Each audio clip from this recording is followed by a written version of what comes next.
सलाम, नमस्ते, सत श्री अकाल। मैं हूं रजा और आप देख रहे हैं रजाग्राफी की मिडिल ईस्ट स्पेशल रिपोर्ट।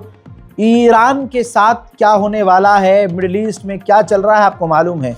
इसी बीच अमेरिका ने इजराइल की कंपनियों से $210 मिलियन का क्लस्टर बम खरीदा है।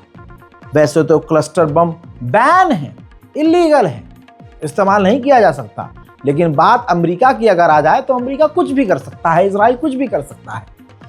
क्लस्टर बम किसके लिए इस्तेमाल किए जाएंगे हमें पता है। क्लस्टर बम खास करके ये इस्तेमाल किया जाता है भारी भरकम इमारतों को तोड़ने के लिए और साथ ही एक साथ हजारों की तादाद में लोगों को नुकसान मारने के लिए, नुकसान पहुंचाने के लिए।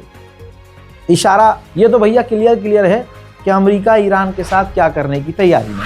वहीं मेरे दोस्तों, जहां मुस्लिम देश इजराइल की गोद में चढ़ कर बैठ रहे हैं, ऐसे में एक गैर मुस्लिम देश नेदरलैंड ने बिल पास किया है कि इजराइल से हथियार लेना, मिलिट्री इक्विपमेंट्स लेना हम कम करेंगे और वेस्ट बैंक, फिलिस्तीन के इलाके की जो ज़मीनें हैं जहां पर इजराइल की कंपनियों ने हथियार बनाने की फैक्ट्रियां डाल ली हैं, उन कंपनियों से खास करके हथियार लेना बैन कर देंगे। कई दिन से सऊदी अरब, जी हां, सऊदी अरब और अमेरिका की नेवी लगातार ड्रिल कर रही थी, जो कल ड्रिल अब ये दोनों की खत्म हो चुकी है। उधर 19 फरवरी को पहली meeting board of peace, Gaza के लिए जो अमेरिका ने बोर्ड ऑफ पीस बनाया था, उसकी पहली मीटिंग गाजा को बनाने के लिए 19 फरवरी को होने वाली है। वहीं यूएई ने भी मैप बना लिया है, गाजा की जमीनों को भांप लिया है, किन इलाकों में वो टेम्परेरी घर बनाएगा गाजा के लोगों के लिए। वहीं स्पेन ने भाई जलवा दिखाया है। ये होता है भाई साहब मर्द हजरात, जहां कोई भी फिलिस्तीन के लिए चू तक नहीं कर रहा है। स्पेन के प्रधानमंत्री ने कहा कि हमने फिलिस्तीनियों को, यह है वीडियो, कॉपीराइट के चलते मैं दिखा नहीं सकता, जिसमें आप देख सकते हैं पूरे जोर और एग्रेशन के साथ ठोक कर बोल रहे हैं कि हमने फिलिस्तीन को मान्यता देकर सही किया है, हम इतिहास के सही साइड हैं, जो फिलिस्तीनियों की ज़मीन है हमने उसे ही मान्यता दी है और हम हर तरह से फिलिस्तीन के साथ। उधर इजराइल के सेटलर्स फिलिस्तीनियों के ऊपर वेस्ट बैंक पर हमला करते हुए फिर से देखे जा रहे हैं। ये रोज का काम है। अब अगली तस्वीर ये देखिए, ये अब रोज का पैटर्न है। इजराइल के आवाम वेस्ट बैंक पर हमला कर रही है, इजराइल की गवर्नमेंट वेस्ट बैंक में फिलिस्तीनियों के घरों को तोड़ रही है, बुलडोजर चला रही है। सोचिए, जब से ये साल शुरू हुआ है, जनवरी और फरवरी, अभी फरवरी खत्म भी नहीं हुआ, अभी तो शुरू हुआ है ना। सिर्फ न्यू ईयर से अब तक गाजा के अंदर इजराइल 37 बच्चों को कत्ल कर चुका है। यह सीज फायर है। कोई मुस्लिम देश बोलने को तैयार नहीं। ममदानी यानी न्यूयॉर्क के मेयर, जो इजराइल के खिलाफ छोटे मोटे कदम उठा रहे हैं, उसमें एक कदम यह था कि इजराइल के साथ हम डील ना करें, हमारी कंपनियां इजराइल के साथ काम ना करें और फला और भी बहुत सारी चीजें हैं। ऐसे में ममदानी से अमेरिकी दूसरे सेनेटर चिढ़ गए हैं। अब वो एक बिल लेके आने वाले हैं जिसमें न्यूयॉर्क का $2.2 बिलियन जो बजट है वो काट लिया जाएगा। यानी जो न्यूयॉर्क को चलाने के लिए पैसा अमेरिका इस स्टेट को देती है, उसमें से $2.2 बिलियन काट लिया जाएगा। आपको वो वीडियो याद होगी ना, खासकर भारत का एक खास समुदाय, संस्कारी समुदाय इजराइल को खूब पसंद करता है। हाँ, ऐसे करना चाहिए हमें भी, लेकिन इजराइल इनके चूतड़ों में डंडा कर देता है। किया है इजराइल ने। याद होगा आपको वो वीडियो जिसमें एक इंडियन है अंधभक्त, वो इजरायली धर्मगुरु को देखकर उनके पैर छूने लगता है। उसे लगा यहाँ भी टन टारा है, यहाँ भी टन करूँगा मैं तो भाई खुश हो जाएगा अगला आदमी। हुआ ये कि उसके चूतड़ पे दूसरे धर्मगुरु ने लात मार दिया। साले क्या कर रहा है मैं? जैसे मतलब टट्टी को इग्नोर किया जाता है ना, वैसे चूतड़ पे लात मार के पूरी दुनिया में जो जो यहूदियों को सपोर्ट करते हैं उनका मजाक बनता है। ये इजराइल की फितरत है। जैसे आपकी स्क्रीन पर स्वीडन का एक पॉलिटिशियन अलेक्जेंडर ये पहुंचा इजराइल और उन लोगों से मिला, उन यहूदियों से जिनके घर वाले इजराइल की फौज में मारे गए रहते हुए।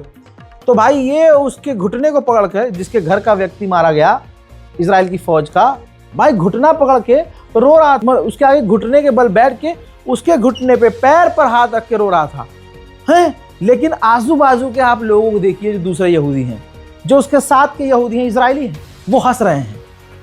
भाई वो हंस रहे हैं। देखो ये है इजराइल। मतलब अगर तुम इजराइल को अपना बाप मानोगे, भगवान मान लोगे ना, और उसके कदमों में गिर जाओगे, तो इजरायली लोग हंसते हैं, तुम्हारा मजाक उड़ाते हैं। लेबनान के प्रधानमंत्री लेबनान के उन बॉर्डर के इलाके में पहुंचे जहां इजराइल ने बमबारी की। ये रहा मंजर। देखिए ये सब बेगैरती है। क्या फायदा वहां पहुंच के जब तुम इजराइल को रोक नहीं सकते। वहां जाकर लेबनान के प्रधानमंत्री वहां बॉर्डर पर रहने वाले गांव वालों से मुलाकात कर रहे हैं। लेबनान के अंदर जो है, फ्रांस के विदेश मंत्री लेबनान आए और तस्वीर ये है। लेबनान आने के बाद लेबनान के राष्ट्रपति से उन्होंने मुलाकात की। उधर सऊदी अरब ने एक अच्छा कदम उठाया है। सऊदी अरब ने सीरिया के साथ $3 बिलियन की लगभग डील की है, जिसके अंदर सऊदी अरब सीरिया के एयरपोर्ट, इंफ्रास्ट्रक्चर, कम्युनिकेशन बिल्डअप करेगा। हजरात उधर अमेरिका, ये तस्वीर ताज़ा है, अमेरिका जो है सीरिया से ISIS के आतंकवादियों को सीरिया से निकालकर इराक ट्रांसफ़र कर रहा है। हजरात वहीं ताज़ा तरीन अपडेट आया है ईरान से जुड़ा हुआ, तो मैं समय बर्बाद न करके अलग से कोई वीडियो न बना के इसी में अपडेट दे रहा हूँ। जान लीजिए, नेतन्याहू का जो प्लान है वो सामने आ गया है। नेतन्याहू डोनाल्ड ट्रंप को मनाने के लिए अमेरिका पहुंचने वाला है। डोनाल्ड ट्रंप ईरान के आगे पैंट में थोड़ा थोड़ा सा तौजार बूंद मूतने लगे हैं, पेशाब निकलने लगा है और घबरा गए हैं। ये मैंने पहले ही बता दिया था ईरान स्पेशल रिपोर्ट में। अब ताज़ा अपडेट ये है कि नेतन्याहू जाने वाले हैं, ट्रंप से मिलेंगे और उनसे कहेंगे कि ईरान का न्यूक्लियर प्लांट पूरी तरह से बंद करवाओ और जो उसका यूरेनियम है वो किसी और को दिलवाओ, ख़त्म करवाओ उसे, और ईरान की मिसाइलों की रेंज सिर्फ 300 किलोमीटर करो। यानी ईरान अगर मिसाइल दागे तो सारा तेहरान से सिर्फ जो है दूसरे शहर तक मार सके। इजराइल के चूतड़ों में कभी ईरान की मिसाइलें न पहुँचे और ईरान पर, लेबनान पर, सीरिया पर कहीं भी इजराइल की मिसाइलें पहुँच जाएं, उसकी मिसाइल कहीं भी पहुँच जाए, इनकी मतलब ईरान की मिसाइल इजराइल न पहुँचे। वाह।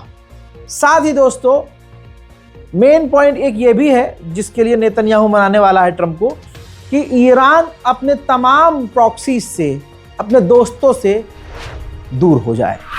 ईरान का जो बड़ा बाजार है, ग्रैंड बाजार, उसके जो बड़े बड़े बिजनेसमैन हैं, उन्होंने ऐलान किया है 17, 18, 19 फरवरी को ईरान के अंदर ईरानी गवर्नमेंट के खिलाफ बड़े प्रदर्शन करेंगे। आप समझ रहे हैं? और इसके पीछे कौन होगा और इसके रिजल्ट क्या होंगे हम सबको मालूम है। उधर अमेरिका ने फिर से सबूत आपके सामने, अमेरिका ने मिडिल ईस्ट में एक बार फिर से भारी मात्रा में टैंकर भेजे हैं। टैंकर समझ रहे हैं आप, जो आप रोज सुन रहे हैं कि आपका भाई बता रहा है कि टैंकर भेज रहा है अमेरिका, टैंकर होता है एक बड़ा सा जहाज, ठीक, उड़न खटोला, जो चलता फिरता उड़ता हुआ पेट्रोल पंप है, समझिए आसान भाषा में।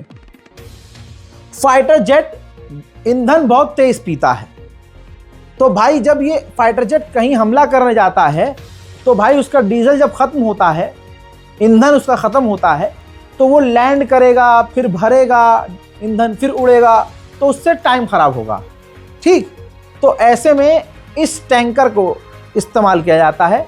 ये उड़ता हुआ जहाज उड़ते उड़ते ही फाइटर जेट को रिफिल कर देता है, उसमें ईंधन भर देता है, तो इसको टैंकर कहा जाता है। और ऐसे टैंकर अमेरिका ने भाई साहब इतने तैनात किए हैं कि आपकी और हमारी गिनती गड़बड़ हो जाएगी। पूरे मिडिल ईस्ट में अमेरिका लगातार टैंकर भेज रहा है और सैकड़ों टैंकर ऑलरेडी भेज चुका है। यानी ऐसी परिस्थिति बना दी है कि भाई अमेरिका और इजराइल के फाइटर जेट कहीं से भी आकर ईरान पर हमला कर देंगे। उन्हें यह टेंशन नहीं होगी कि भाई अगर ईंधन खत्म हो जाएगा तो हमें कहीं और जाके भरवाना पड़ेगा। फाइटर जेट जहां भी होंगे और जहां उनका ईंधन खत्म होने वाला होगा, वहीं नीचे से फौरन टैंकर उड़ता हुआ आएगा, फाइटर जेट को रिफ्यूल करेगा और निकल लेगा। मिडिल ईस्ट स्पेशल रिपोर्ट में फिलहाल के लिए इतना ही। इस रिपोर्ट को शेयर कीजिए, दुआओं में याद रखिए, चैनल को सब्सक्राइब कीजिए। मैं हूं रजा और आप देख रहे थे रजाग्राफी अनस्क्रिप्टेड। जय हिंद।